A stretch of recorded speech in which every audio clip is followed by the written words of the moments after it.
Nos llegó el coronavirus, pero las autoridades federales y locales llaman a la calma. No estamos en emergencia, dicen. ¿Podemos confiar en ese mensaje? ¿Cuál es la infraestructura sanitaria existente, al menos en la ciudad, de presentarse un contagio mayor y para contener la cadena de propagación? Hola amigas y amigos de Ruido en la Red, soy Alberto Cuenca y esta es mi columna La Antípoda Oscura. Analicemos lo que nos ha dicho el gobierno sobre el COVID-19. Un mes antes de que se confirmara el primer caso de coronavirus en el país y en la ciudad, Claudia Sheinbaum y las autoridades sanitarias insistían en que ya estaban listas para actuar ante una propagación de la enfermedad, pero no detallaron en qué consistían sus medidas y las acciones preventivas. Lo que nos han dicho son mensajes vagos, enfocados sobre todo a minimizar el impacto psicológico y la reducción de la alarma por la presencia del virus. Por ejemplo, a nivel federal, los datos que nos ofrecen las autoridades de salud tratan de poner en perspectiva la enfermedad frente a otros padecimientos para desestimar el riesgo. Hasta el domingo había 5 casos confirmados de coronavirus en el país, todos ellos con síntomas leves e incluso asintomáticos, contra, por ejemplo, 166,000 personas que padecen influenza. En febrero pasado, durante una reunión con diputados, la secretaria de Salud local, Oliva López, dijo que el sarampión resulta más contagioso que el coronavirus y que la tasa de mortalidad del COVID-19 es baja, de 2.6% a nivel mundial. Ese mismo día aseguró que el gobierno de la ciudad cuenta con 200 pruebas médicas para detectar si una persona está contagiada, pero no detalló más. Días después, en una conferencia, le preguntamos a Claudia Sheinbaum cuánto presupuesto tiene para atender una contingencia sanitaria de las proporciones como la que vivimos en 2009 por el virus de influenza H1N1, cuando se suspendieron actividades comerciales, laborales y educativas. Dijo tener un fondo de 3,000 millones de pesos, con la posibilidad de echar mano hasta del dinero de la reconstrucción que asciende a 5,000 millones. Habló en ese momento de un simulacro en hospitales de la ciudad, además de que se cuenta con una carpa médica para atender a pacientes para los que se necesite un aislamiento. Tampoco agregó más.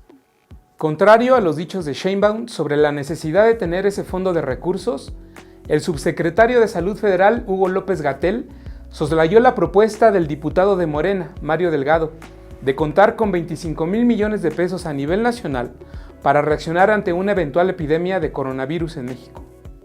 A lo largo de los días y sobre todo después de confirmarse la presencia del COVID-19 en México, se le preguntó tanto a la jefa de gobierno como a la secretaria de Salud local cuáles son los protocolos que activarán en caso de aumentar los contagios y qué infraestructura hospitalaria tienen lista para una eventual contingencia. No precisaron cuál es la capacidad de atención hospitalaria, ni la cantidad de especialistas o epidemiólogos que podrían actuar ante un elevado número de contagios o qué nosocomios de la red local estarían listos para recibir pacientes. Sheinbaum dijo que ya se definió cuál hospital recibirá pacientes contagiados por el COVID-19, pero agregó que no lo mencionará porque no hace falta, a menos que subiera el número de enfermos. Apenas el fin de semana, la jefa de gobierno y la secretaria de Salud hablaron en redes sociales sobre 3 fases de actuación, mismas que son parte de un protocolo internacional. Estamos en la fase 1, con pocos casos confirmados, aislados o en supervisión, todos ellos importados, es decir, contrajeron el virus en otro país. Sus contactos están identificados y en seguimiento, pero no sabemos cuántos de esos contactos están bajo vigilancia. Podrían ser unos cuantos o decenas. Habría una fase 2 de presentarse una transmisión entre habitantes de la ciudad de manera local y si el número de contagios es de centenares. Aquí se utilizaría una contención sanitaria focalizada, con la suspensión de actividades en zonas donde se encuentra el mayor número de casos concentrados. Una acción así sería inédita en la ciudad, pues no se cancelarían actividades en toda la urbe, como ocurrió en 2009. Pero surgen muchas dudas sobre su aplicación, sobre todo cómo harían las autoridades para establecer un cerco, si el confinamiento suspendería procesos productivos, comerciales y de servicios, si el transporte público dejaría de prestar servicio en esa zona, o si las escuelas no abrirían únicamente en esa área.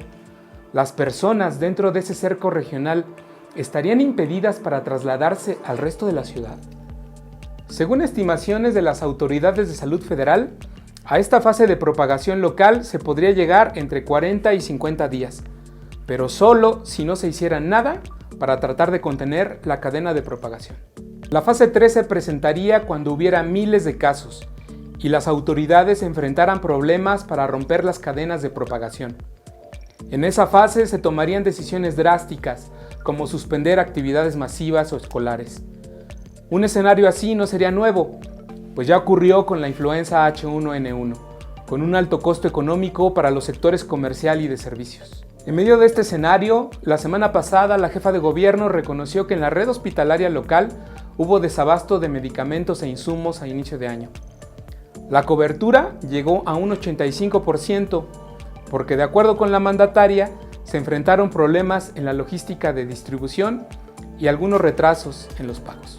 ¿Cómo es que entonces habla de infraestructura lista cuando tuvo problemas de desabasto de medicinas, además de una evidente incapacidad de su gobierno para gastar el presupuesto en salud? En 2019, el sector salud local registró un subejercicio por 2.542 millones de pesos. De 11.373 millones asignados, se quedó en 8.831 millones. Así como no va a haber desabasto de medicinas, de insumos, de material de laboratorio y falta de mantenimiento en la infraestructura. Con esta reflexión me despido. Comenten, den like y suscríbanse al canal de YouTube. Y no olviden atender las recomendaciones, como lavarse las manos constantemente, estornudar en la parte interna del brazo, permanecer en casa si se presenta una enfermedad respiratoria y acudir al médico en caso de malestar. Ante sospecha de contagio, las autoridades habilitaron la línea telefónica 800 00 44 800 para mayor atención.